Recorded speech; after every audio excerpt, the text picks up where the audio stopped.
आनंद एक कॉलेज में छात्र था। उसने एक डीलर के शोरूम में एक सुंदर स्पोर्ट्स कार देखी थी और वो लंबे समय से अपने लिए एक ऐसी ही कार चाहता था। आनंद जानता था कि उसके माता-पिता इसे खरीदने के लिए सक्षम हैं, इसीलिए उसने उन्हें बताया कि उसे ये कार अपने ग्रेजुएशन कंप्लीट होने पर गिफ्ट के रूप में दे। देखते ही देखते वो दिन भी आ गया और पिता ने जेम्स को अपने निजी कार्यालय में बुलाया। उन्होंने उससे कहा कि मुझे तुम्हारे जैसे अच्छे बेटे पर बहुत गर्व है। उन्होंने उसे बताया कि वह उससे कितना प्यार करता है और उसे एक प्यारा रैपर से लिपटा हुआ उपहार दिया। आनंद उस छोटे से गिफ्ट के डब्बे को देख निराशा महसूस करने लगा। लेकिन वह जानने के लिए उत्सुक था कि ऐसा क्या था उस बॉक्स में, इसलिए उसने बॉक्स तुरंत खोला और उसमें एक लाल कपड़े से लिपटी भगवद गीता देखी। आप इतने अमीर हैं और आप मुझे केवल एक गीता दे रहे हैं।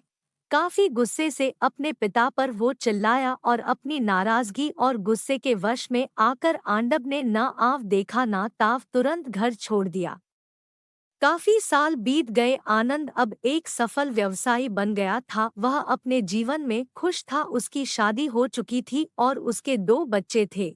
उनका परिवार एक सुंदर घर में रहता था, लेकिन उसके पिता के साथ टूटे रिश्तों के कारण उसकी आत्मा अभी भी आहत थी। आनंद अपने पिता का घर छोड़ने के बाद कभी उनसे नहीं मिला था।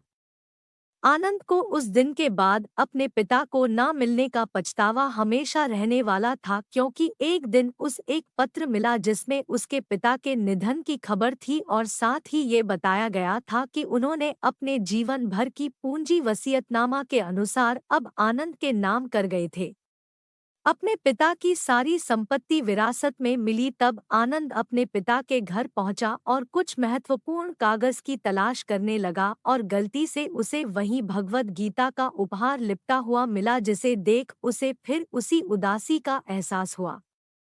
उस गीता को उसने अच्छे से देखा तो उस पर अपने पिता की हैंडराइटिंग में कुछ लिखा पाया।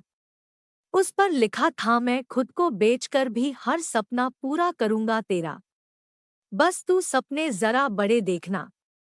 ये बोल रहा बाप नहीं, जिंदगी का सबसे पहला दोस्त तेरा। ये कविता पढ़ी ही थी कि अचानक उस किताब से एक चाबी गिरी, जिसके ऊपर लगे टैग पर उसके ग्रेजुएट होने की तारीख के साथ कॉन्ग्रेचुलेशन और आई लव यू लिखा हुआ था। आनंद के सर के ऊपर से उसके पिता का साया तो पहले ही उठ चुका था और आज उसकी जिंदगी की सबसे बड़ी गलती के बारे में जानकर उसके पैरों के नीचे से जमीन भी खिसक गई। इस दिन आनंद की आंखें और रूह दोनों पछतावे के आंसू रोई। हमारे YouTube चैनल को देखने के लिए आप सभी का धन्यवाद।